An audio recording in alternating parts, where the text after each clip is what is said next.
You're listening to Movies to Watch Before You Die, episode number 13.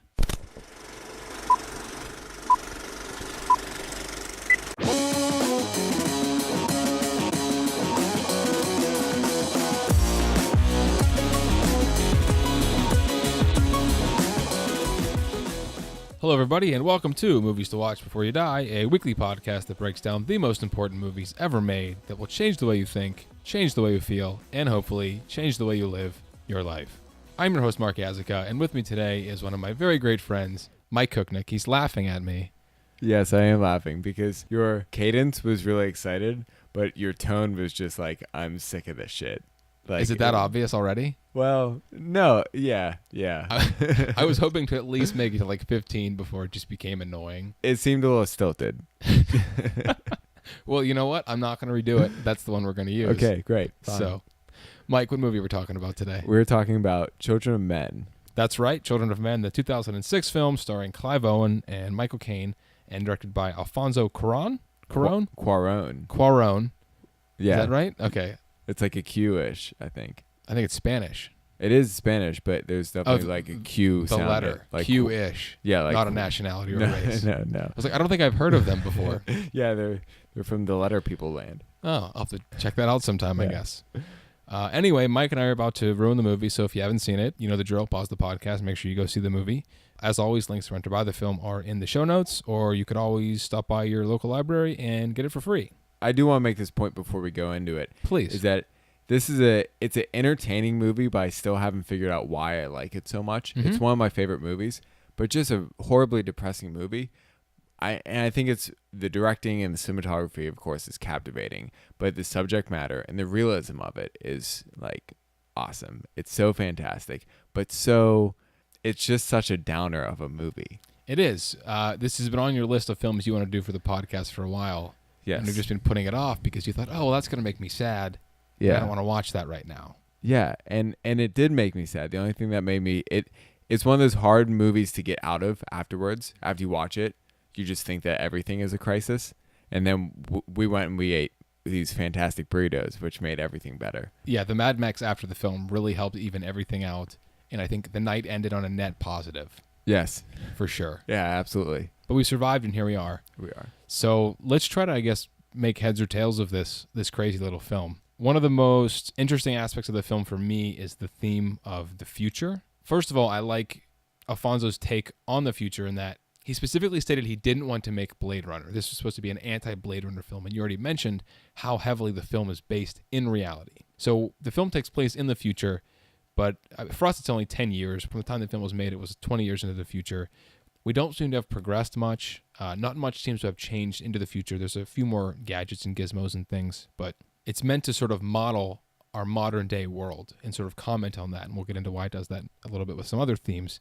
But we're ultimately told that the world went to shit because humans lost the ability to reproduce. We are now the last generation of people that will ever exist. And that makes me wonder what the power is of the idea of the future. Would infertility, do you think, really cause some form of apocalypticism within our own species? And, you know, why do we need the future in order to live well today? I think that our species, just by our character, we're, of course, very self-centered. We're self-centered, I mean, obviously, through all the destruction that we do to the environment and other species, and we can go on We're great about at that. And so we're so human-centric that if we can't reproduce, there's no such thing as a future. But also, if you subtract the selfishness from it, if there's no residual value of the things that you're doing for the future generations, most of what people do, whether they're aware of it or not, is for the future. Whether it's for their kids, whether it's for some sort of a legacy, some sort of overarching value to society. If society doesn't progress, you no longer have this internal reason to provide for the future, which is either in micro or macro circumstances. That's what we're doing. That's our daily task. So when that is taken away, when that sort of subconscious is destroyed, the subconscious drive is destroyed, then yeah, chaos is bound to happen. So you think that's just an inevitable byproduct, or at least it was in the film, I guess. Yes, because people can only see far enough into the future on their own terms. And when they can't imagine the future without humans, they no longer they can't comprehend a future. Even though time will continue, Right. it's more difficult because they can't see it on their own terms. Right. I think I agree with most of what you said there. The fork in the road would come in somewhere in the idea that we attempt to build our own legacies within our own lifetimes. I think everyone is definitively aware of how finite their personal existence is, and that really the only part of existence they need to worry about for human life is the 80 years that they live and then eventually die. And the thought that human life will continue afterwards is surely reassuring and reaffirming and helps you to give a sense of purpose to your own life to do anything, pretty much. But if we even just take a look at today and the wars we fight and the problems we have with people of different cultures and the disagreements we have over different political or religious agendas or even global warming, I think it becomes extremely hard to make that argument that we're looking towards the future and we're using the future as something to guide us to make appropriate decisions today. And that's really where the film draws the line, because it doesn't necessarily focus on people and their individual choices. It does a little bit with the main characters, but I think it's much more about how society reacts to the fact that the human species is no longer able to procreate. And it's almost as if something happens when you elevate yourself from that individual to that societal level. And the fact that not just me, I'm not going to exist, but my race, my species. And yes, like we're extremely self-centered, and we have this very narrow perception of existence itself. And the very idea that humans won't exist anymore is just the saddest damn thing that's ever happened in the universe, as if it gives a shit anyway. But looking at it that way, that makes me almost question, what keeps us going even today? Because British philosopher Alan Watts once put forth the idea that the majority of people exist in what's called the cultivated mediocre, and that they simply live their daily lives just to avoid poverty and starvation. There's no greater drive or ambition or need to do anything that exists within them. Of course, there's, the things they do on their daily basis to live and have family and eat and fuck and whatever. But the majority of their life is simply to just not die. It's to just simply survive, seek pleasure, and avoid pain. And that's a really glib way of looking at existence when you break it down, because I feel an ambition that I can't explain that comes from someplace I don't know that keeps me going. But something's keeping us all from committing some form of just mass suicide, which is almost not a reasonable response, but a possible one when you look at life in these sort of glib terms. When you're watching this movie, I totally agree. You do get this overwhelming sense of why. Why are we even doing this? Why even put, those people in the cages? Why are we concerned about? There's a great little wandering camera snippet in this movie is when you see this half-cracked billboard for anti-aging prescription drugs, which is so crazy. And I think it's put there so that you do get that sense of why bother, which is the overall tone of the film, is why bother. And at the beginning of the film, Theo, the main character, he doesn't care. It's through Key's existence and her hope that immediately he has hope and he becomes an activist once again. So the story world was maybe set up in this sort of why bother sense with all these little subtle nuances, these subtle cinematic nuances of further driving home what's the point of living? Everything is just lame. And then all of that is presented so that when you do see this icon of hope, this new baby, it becomes far greater and far more important. So maybe all this was tied together only for some cinematic reasons to make the payoff and the reveal even more shocking and amazing.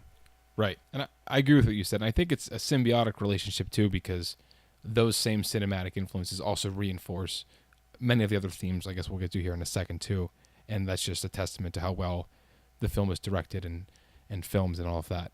I guess part of me finds it a little sad that it took Key and a baby and merely the idea of hope for the existence of the species to turn around even the most cynic of cynics of Theo. Not that I'm denigrating the idea of hope or its importance, but I guess, it would just be kind of nice if we could just be good people and do the right things and try to enjoy existence as much as we can, regardless of whether or not we have progeny or any meaning to our potentially meaningless existence on this rock 3 planets away from the sun. But maybe that's asking for too much. I don't know.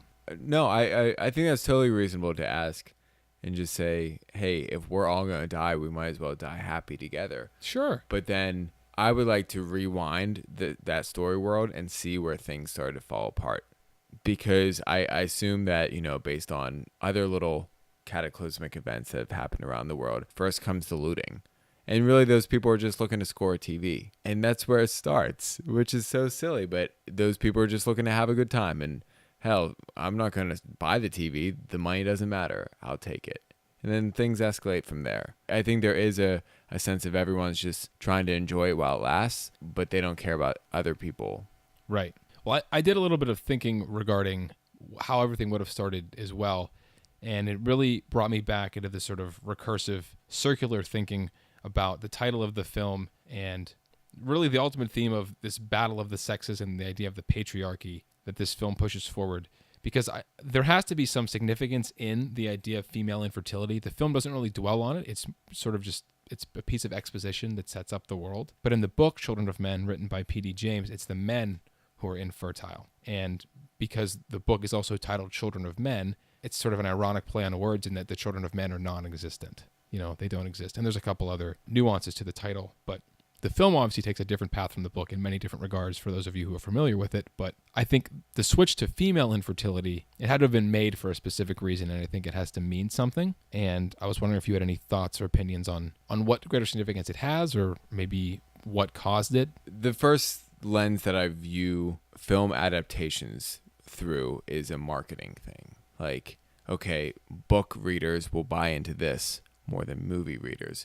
And that's a huge story change, but it's also just an exposition change. So you could count it out as the direction team and the writers thought this is more interesting, or was there some marketing ideas behind it that if the women were infertile, maybe the female audience would have a better connection to the film?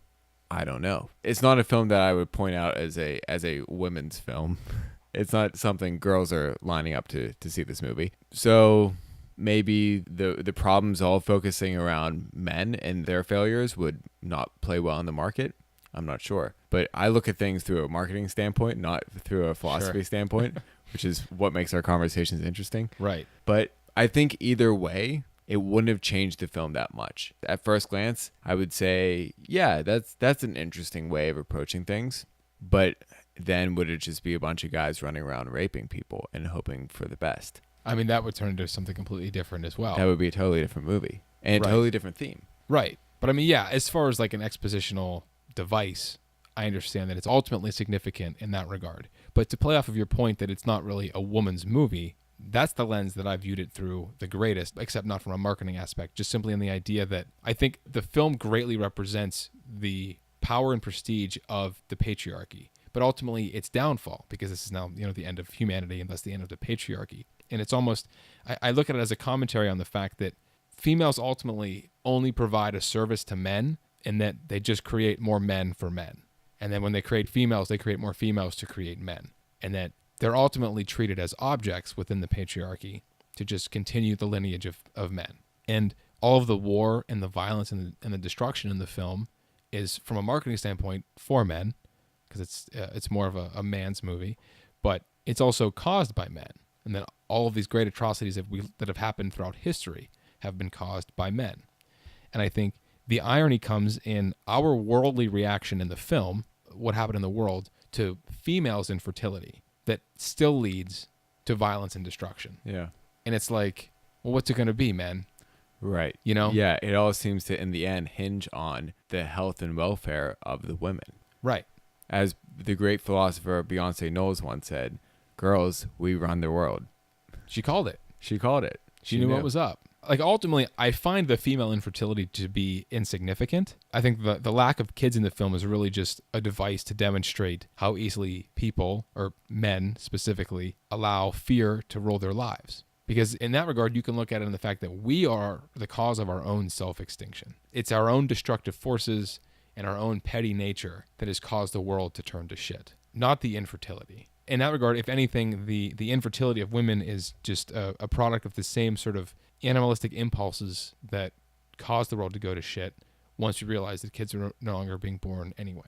And of course, this is all just a reading and a speculation because the film doesn't really delve into this at all. Yeah, and I kind of like to apply that interpretation of it to the title, as these individuals that we're watching, they are the children of men, of formerly great generations of true men with dignity and all these great virtue and attributes, that now we've regressed into just children where we're blowing each other up because we're just afraid and we're scared. Right. And we're running around and we're killing each other. We're the children of the former men. And I think we're also the children of the patriarchy. Yeah. Where yes. It's the whole spectrum. But, either way you look at it, we're kids. We know nothing more than the next person. And something that's really interesting that I didn't notice any other time in the film, but this past viewing I did, was the fact that after Theo rescues Key from that building at the end of the movie, once the rebels have taken her, Luke assumes that Key's baby was a boy. And I think he made the assumption that their revolution and everything what they were doing would stand for, and the fact that this baby would be the symbol of their own perceived righteous actions, that it had to be a man, and it had to be a man to lead these people. And I think the fact that it was a woman, one, I mean, you could see he was obviously disheartened, but two, there was almost a look of, well, maybe this is for nothing on his face, as if the fact that, well, now if it's a woman, it doesn't matter anyway. And almost as if he saw like the error in his ways, and maybe I'm reading into this and that wasn't anything meant to be said, but I think that Luke was looking for an emblem and a fighter, more ammunition, which is what he was discussing inside of that safe house with the rest of the crew. Was this person was going to be ammunition, basically, for the cause, whether it's physically handing them a gun and going out there, or as a banner of some sort of thing. I don't know. Right. And his disheartenment comes from possibly some guilt of, well, we can't throw a woman in the line of fire because we've already messed them up. Yeah. I think he also realizes the ridiculousness of it all in that moment too, because it's the first wave is, well, it's a female, it's not a male. Women inherently aren't symbols of war and violence and destruction anyway, and they're certainly not the first figures you think of when you think of symbols of liberation and freedom, again, because of the patriarchy in both regards. But then does that make him question, well, why not? Why can't she be? And then, well, because she doesn't have to be. It doesn't have to be this way. Looking at it that way, even Key herself, before the baby is even given a sex or an identity, women are, and have always been throughout history, symbols of hope, symbols of fertility, symbol of the future. And those just aren't things you associate with men. That's really good. Thank you. Those are all really great points. Okay, well, let's move on to a topic that's a little more uplifting and talk about how the film deals with immigration.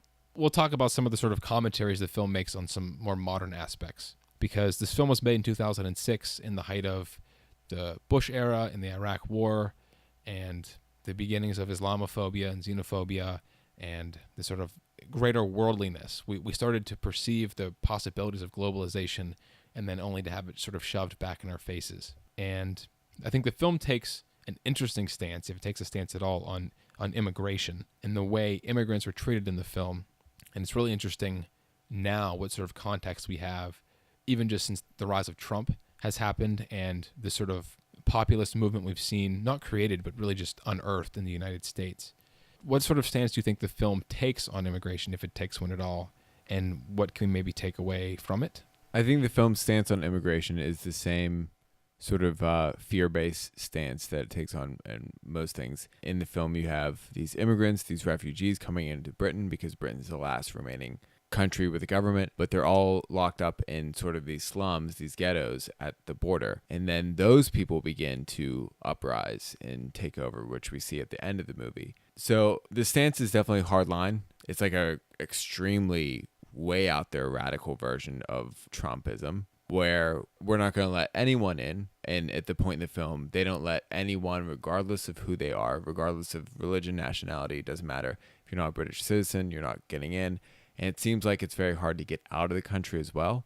But a part of me sympathizes and understands that approach at that point in the film's world. Because, first of all, if all the other economies are collapsing, obviously the British economy isn't doing too well in the movie.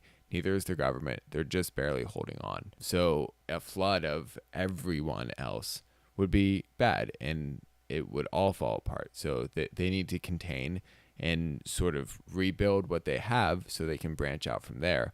But also it goes back to the original point of why. What's the point? What is the point of controlling and maintaining your own society when there isn't a further society to be had? Like, what are you rebuilding for? So to bring it back to immigration, because that's what we're talking about here, the hardline approach to immigration that the film takes, for me, it's understandable on sort of a political national security level. But as just a regular person, I think the same thing I think about the rest of the film's themes, both politically and morally, of what's the point? If we're all going to die, might as well let them all in and just, hang out. Yeah. I understand even the fear today that the populists have of just, letting anybody come into our country. I understand the greater global threats of the potential spread of radical Islam, or even the detrimental effects that a bunch of low-wage workers can have on different local economies. But we have to worry about the future, and that's where the idea of immigration comes in. Once that goes out the window, what are you holding on to? Where does this intense desire to maintain order come from? Maybe it's simply because there is no order in the world, and so by creating some semblance of order in how you treat these immigrants, you're holding on to some vestige of the world before it went to shit. I don't know. That's some psychological shit that doesn't really matter. But yeah, like, let them eat cake, like, the world's going to shit. Like, let the people in. Okay, yeah, your economy gets destroyed, whatever. And, like, surely some of the people are going to be some bad apples, and some of the things that people always say will happen once you let immigrants into a country will happen. But, like, look at what happened because you're not letting them assimilate. I would argue that the cons of that are far worse than the pros. And there's never a such thing as a perfect integration, but I think the film ultimately shows the problems with xenophobic thinking, but it also shows the problems with the assimilation of unlike cultures, which is something that doesn't get talked enough about, I don't think, in the sort of debate that goes on whether or not you let immigrants into a country. Because at the end of the film, we can't deny the fact that the government isn't just fighting off an immigrant army, it's an army of militarized, seemingly Islamic terrorists, which is definitely reminiscent of what was happening at the time the film was made with the Iraq War, and then even with ISIS today. So this isn't like it just came out of a vacuum. Like, this is culturally significant. I think the film is speaking to something potentially real, and it's something that can't really be ignored. It can't be written off. To your point about the assimilation of unlike cultures, we previously talked about how if everyone's going to die, the best thing to do is try and maintain, let's have a blast while we can, let's have a good time, let's die easy. So if you flood in a whole bunch of people with a culture that doesn't mix, that upends whatever sort of organization and culture you have already. So there's certainly, I'm sure, a feeling of responsibility of the British government that has to its people, or do they still call them subjects in Britain? I think they've finally become people at this point. They've earned that title. I have no idea. So there would certainly be a sense of responsibility from the British government to their people, to everyone else is falling apart. We're not going to be like them. We're going to hold out. We're going to bar entry, and we're going to do the best that we can to ride this thing out nice and easy. If you keep flooding it with, if we let our government fall apart, then we have no hope. And again, back to the theme of hope. We have no hope of maintaining that and riding that wave out. But then, is everyone else just an infection that's spreading? Right. It's almost as if by drawing that line in the sand, they lost what made themselves to begin with. Sure. You could take that. And it's like, by pursuing one goal, you have to give up on pursuing the rest. You can't fight a war in all directions. You can't constantly be looking behind your back to fix that problem. Yeah, but I don't see the hardline immigration as an approach to fix other people's problems. That's just, you keep it out of our hair, you deal with it on your own, and we're going to stay here and do our own maintaining and riding it out. I don't know. It's rough. It's definitely rough. It's hard to speak about immigration more generally in the film because there's far more nuances that the film doesn't have time, nor should it delve into. But I think we can all agree that in the film, the treatment of the immigrants is immoral and inhumane, but there's also a great demonstration of the fact that we're still a far throw away from true globalization. And cultural assimilation.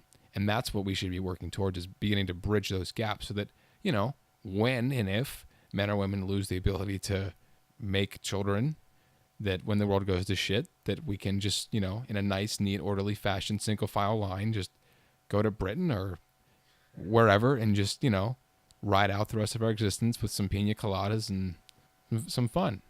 Wouldn't that be nice? But it's impossible.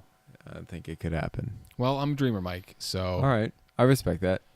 I like that. Let me have my fantasy. Okay. And then we'll be good. Okay. But speaking of, we talked about order a little bit in that last one, and that's another sort of cultural theme that the film deals with, because the mistreatment of all these refugees was largely driven by a need to maintain order, to keep Britain, to maintain British values and British culture, or at least make it seem like all that's being maintained, because it definitely wasn't in the film. I've never been to Britain, but I'm pretty sure that's not how that usually goes over there. Do you think this approach is correct? Do you think this is right? Does order actually matter, or the perception of order? And at what point does sort of morality or ethics come into it? At what point does order no longer matter, and you have to look at the greater contextual moral efficacy of your actions as an individual or as a government? Well, if the responsibility of the government is to the people, then I think even if it's just an illusion of order, it's positive. Because order, in any sense, in most cases is a sense of hope or potential to have hope. If there's no order, chaos, anarchy, it's harder to gain hope. Now, in the movie, it was definitely a military state. But that sense of order, I think, is still preferable to anarchy. But I want to throw an asterisk on that, because I'm no expert, nor am I a historian. And I compare that statement to Nazi Germany, which was very strong, militarized state. And was that truly better than anarchy? I don't know. Did that government installation, being the controlling government installation, did that provide a sense of hope at all to one day not have that? I don't have any answers to that. But I think if it was an end of the world type scenario, I think the existence of a government would have a different weight. Regardless of how militarized the government was, it would have a different sense of value rather than Nazi Germany versus everyone else. Yeah, I can see that, and I know why that would be important for some people. People value different sorts of things. And I know I would look at it as on a much larger scale. So even ignoring what Britain's values are in the world, I'm a globalist anyway, and I see the rules and laws and cultural mores of one specific country to just be representative of those people's ideals and not part of any sort of greater or larger framework of moral or ethnic codes.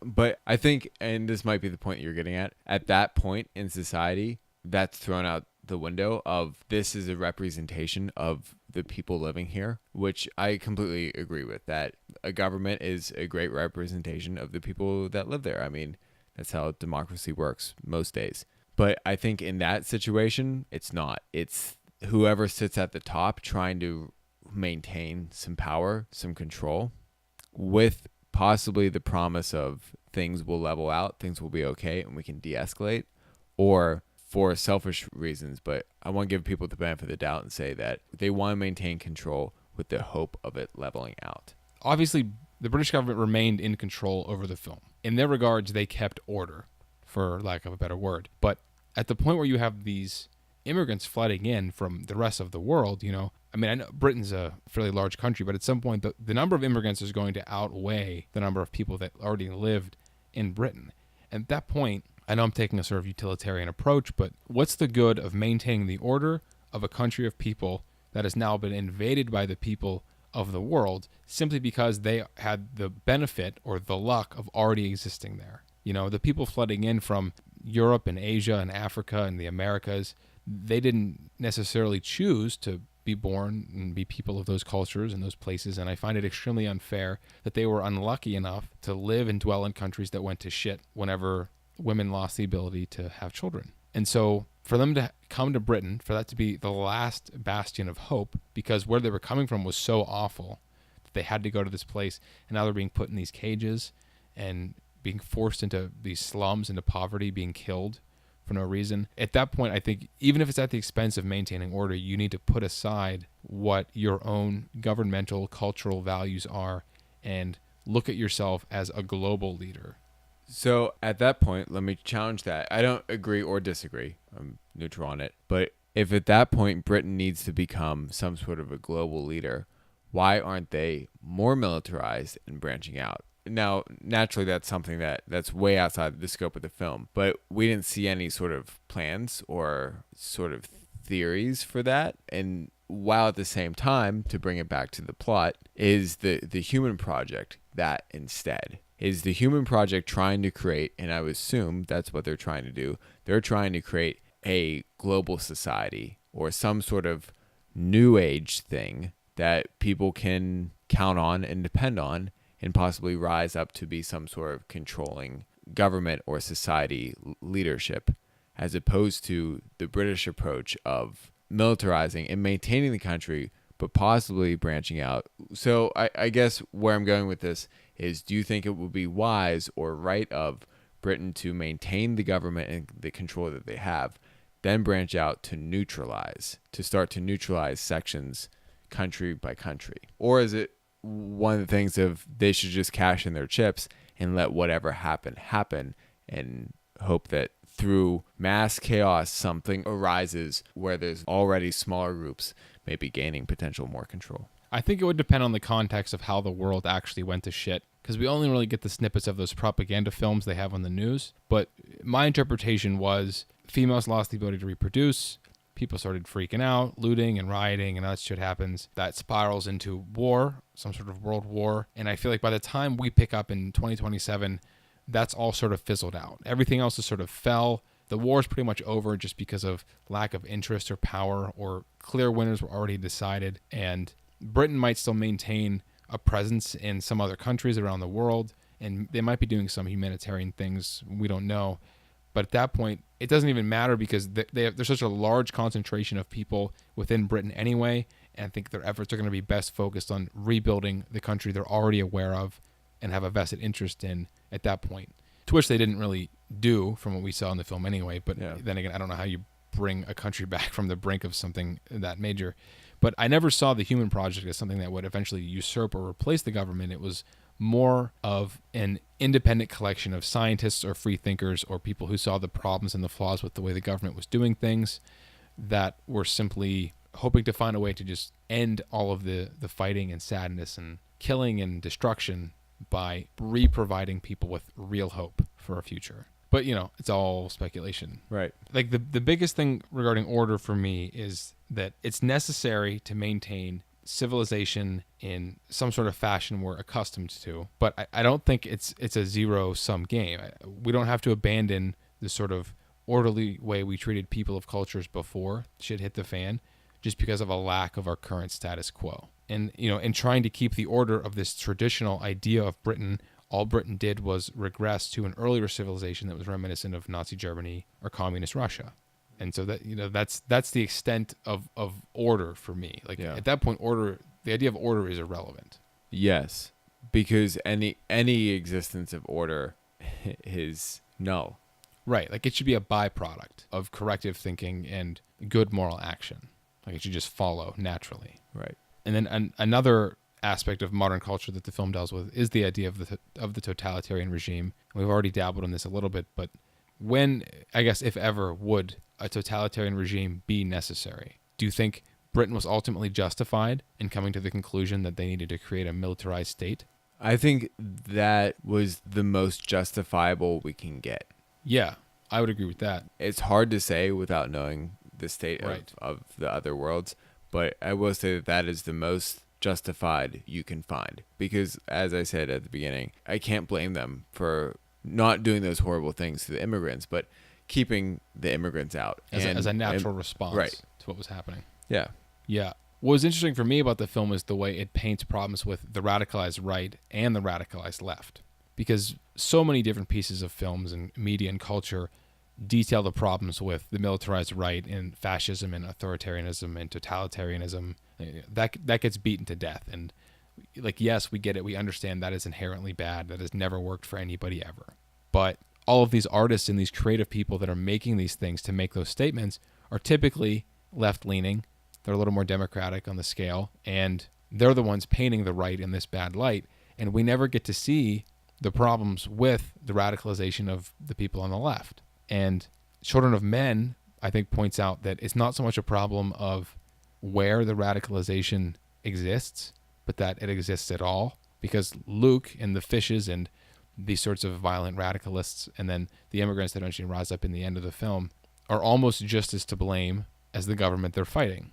And fire can't be fought with fire, even if it's for a greater sense of morality or empathy. Because at that point, what are you actually fighting for? Yeah, I would definitely agree with that. And it was sort of refreshing in a sense to see the radicalization of both sides painted so closely together, because the middle ground really was the people in the coffee shop at the beginning, or people like Theo who were just trying to make it through their day and hope for the best, which was an interesting normal world to drop you in. And then by the end, you see the farthest extents clashing. And I think the film was also painted so you can sympathize with both sides. So you can also find yourself in the middle ground with Theo. And that's what that moment was whenever the fighting stopped and they let Theo and Key come through, and like everything built up to that moment where as a viewer, you feel so claustrophobic. You don't know who you can trust. You don't know what's going on. And then Key comes out with the baby, and there's just this sense of calmness and this sense of peace and this potential vestige of hope that could exist for the future. Amazing. But yeah, I think it's great how much the film delves into, or how much the film was influenced by the things that are happening modernly in the world and what it had to say about them. But that was all kind of a downer. Let's move on to another theme. Let's talk about animals. Yes, which was interesting watching it. And we talked about it while we were watching it because we watched it together. Yes. And one of us said, there's a lot of cats. That was you. Yeah, I guess just so. like that. I tend to pick up on cats for some reason. It's just the internet person in me. But yeah, there's just so many cats. And they're significantly shot too. It's not just like sort of in the background. Like there's definite close-ups of cats. I mean, really, animals in general. Yeah. At that point. Do you see a greater significance in their inclusion in the film? Yes. So I'm sure that you've seen the pictures of different abandoned areas. Maybe Chernobyl or the coal mine city in Pennsylvania, Centralia, PA. You have sort of these abandoned places that were maybe abandoned for 10, 15, maybe all the way up to 100 years. You see pictures of how life finds a way and just takes over. And I think that was sort of a tip of the hat to that idea of we're all going to go away and the buildings will crumble and the cats and the dogs and the animals are just going to live on and they're going to take over because there's nobody there to stop them. Now, I'm not somebody to look too far into things, but to me, it was just the animals and natural society is taking over and carrying on while we cannot. Yeah, I definitely agree with that because the film dwells so much on the non-existence or the future non-existence of humans, and then we just see animals everywhere. And I never made the connection until this last viewing, and I thought, well, we're the fucked up ones. They're going to be fine. You know, they're going to continue to populate and fill the earth and, you know, not be put down because they're animals and that's how we treat animals and things. There's obviously the sort of references of the animals in the film to Pink Floyd's Animals album. We see the pig in the window whenever Theo's meeting with his cousin. I think it's actually floating over the same building as it was in the album. That was also culturally borrowed from George Orwell's Animal Farm, which is a modern commentary on authoritarian, totalitarian government systems, and then all of the animals in the film represent different types of people. I didn't want to get too deep into what animals might represent what people in this film or vice versa, because again, that's just a lot of sort of speculation. But I think there's something to be said there for which animals represent which people. And I think there's definitely something there with the dichotomy between men and women with animals in the film. I haven't fleshed it out, but I don't know if it's also relevant or if I'm digging too deeply there. Yeah, no, I like that, and I like where that's going because I can really easily see, you know, at the beginning you have people like Theo, you have people like Jasper, who are surrounded by cats early on in the movie. These are people, they're just going about their life. They're being cats basically. They don't care about anything. And then you have later on in the movie with the sheep, and you're seeing armies on one side, sheep in the middle, and the fishers on the other side. You have these packs of people moving together sort of aimlessly, kind of blindedly. And that's what sheep do. The sheep were just wandering around the street like Yeah. it was just another day. Yeah, I didn't think about it that way. But now that you mention it, we're also introduced to the dogs whenever we go to the safe house. And the comment that they don't usually like anybody, but they like Theo was an odd comment to hear. But that's also a great juxtaposition from the cats we see so much earlier in the film, and this sort of, lifelong conflict between dogs and cats. Yeah. And how we eventually learn that the fishes aren't as good as we thought they were. I think there's some symbolism there as well. Yeah. But the most striking image for me is definitely that flying pig. Yes. Outside of that window. And to me, it was almost as if, that was the moment where I realized, this world is crazy, and none of us would ever have thought that this could have happened in a million years. But then there's that pig there to remind us, almost flying. And it's saying, well, here we are. The pig is flying. This is the world you live in. And it's like everything just comes full circle in that one moment. Yeah. And just hits you. Yeah. And it goes to show, when I saw that, I thought, well, maybe this isn't so far-fetched, because it seemed perfect, even though Pink Floyd came up with that, decades ago. I think the ultimate insertion of the theme of animals in the film, beyond what we discussed, was to sort of remind us that we often forget that we're animals too. We might think we're a little more sophisticated and prim and proper than the likes of dogs and cats, but we're still animals in a literal and a metaphorical sense. And I think that the animals' presence in the film almost suggests that humans, if not over the past 100 years, but definitely in the past 20, since the world went to shit, we've become a little more animalistic, or at least we finally dropped the facade that we're not animals at heart. And we've sort of embraced that aspect of ourselves as the world went to shit. And now we're sort of living amongst the animals. We've come home. Yeah, it's a full circle sort of thing. As the species ends, we're right back where we started, with better sticks and rocks. Yeah, and all that. But for me, the most striking, the animal situation, was the cows in the barn, which of course has just oodles of religious things, with the pregnant key in the barn because there's no room in the inn. And yeah, just cows, which are known for their milk, of course, obviously, and sort of this idea of caretaking and nursing is often connected with cows, which I thought was a perfect little, if you're going to reveal pregnancy, do it in a barn. Full of cows. It was good. I liked it. Yeah. Good job.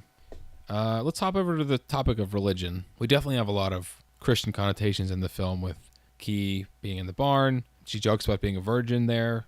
There's a lot of shots where Key is being protected by Theo that's sort of reminiscent of different pictures of Mary and Joseph. Theo also exclaims Jesus Christ when he sees the baby, and we have the people genuflecting after Theo rescues Key at the end of the film. Miriam prays to Saint Gabriel to feign craziness whenever she's trying to distract the guards. So, religion is definitely still a part of this world. We haven't lost it. But one thing that I know did change from the book to the film is the removal of a lot of Christian undertones and themes, because they were far more heavy-handed in the book than they are in the film. And Croners didn't want to make a religious film. It was much more about all the things we've been discussing. But what do you think is the ultimate importance of the religion in the film? What does it stand for? What does it have to say? Beyond paying homage to the book itself, why did Quran keep it in the film? I think for a few reasons, both artistically and logistically. So logistically, I think, of course, at the end of the world, you're going to have people who are hanging on to this is a religious occurrence. And, when people are dying, the deathbed of repentance is so true.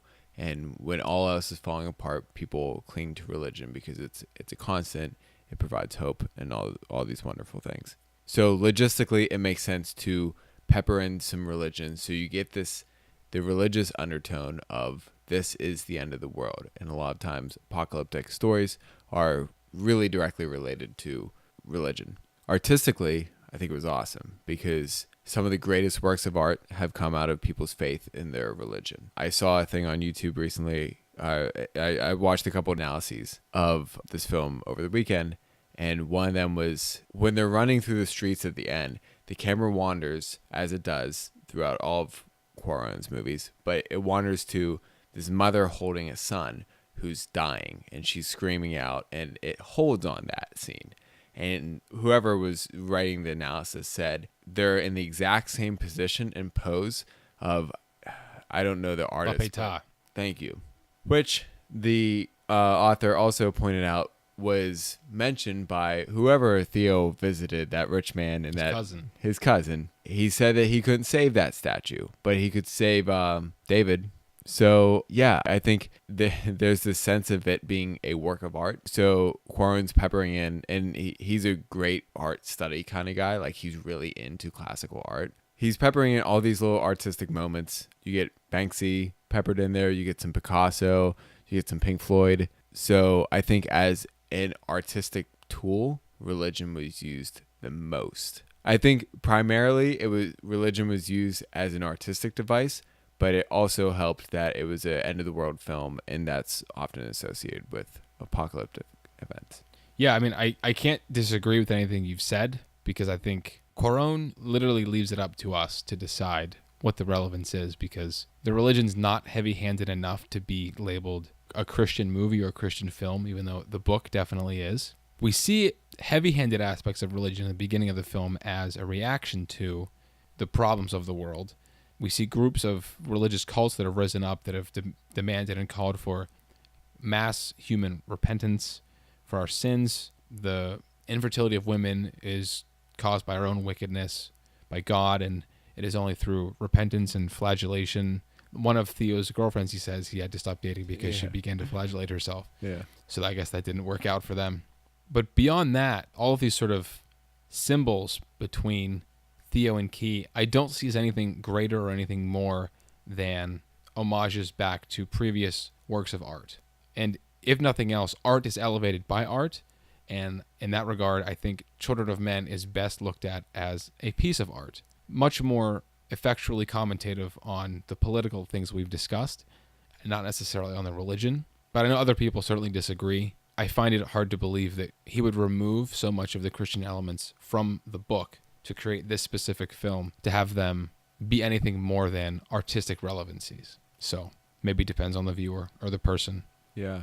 Because, I mean, it is a very blank slate of a movie at the same time, where you almost take out of it what you get into it.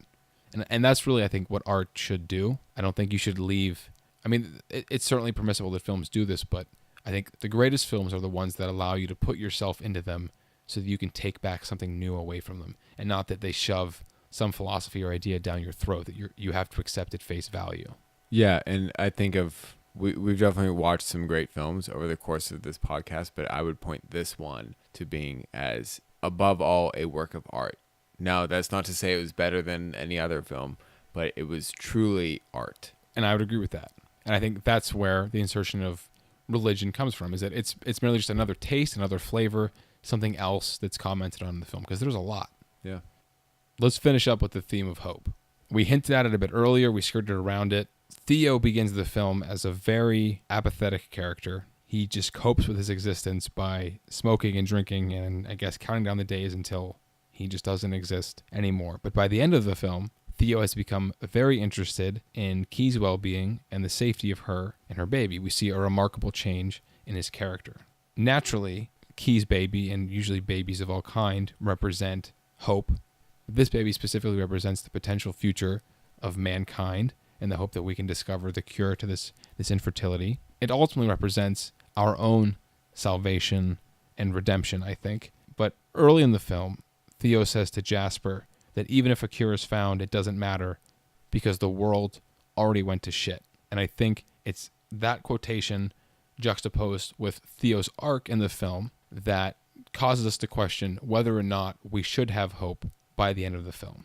So what's your stance on that? And do you agree with Theo's initial quote? Because he does raise a good point, that if a cure is found, it doesn't matter because look where we are. Look what already happened. I think the viewer is meant to think. I agree with the quote when said, but disagree with it by the end of the film. Because we are taken on this arc along with Theo, and we see what it's worth, and we see what's worth fighting for. And I mean, the ship is even called the Tomorrow. How perfect is that? Right. That's awesome. So I agree with it at the point of the film. But if there were a cure, now I'm considering it. Now I'm thinking about it. If there were a cure, I wonder how much the world would calm down, if at all. So I guess that's the next wrench to throw out there. I agree with you in that I was initially as jaded as Theo was as the film started and I was presented to the world. But as I saw him change, I felt the change within me.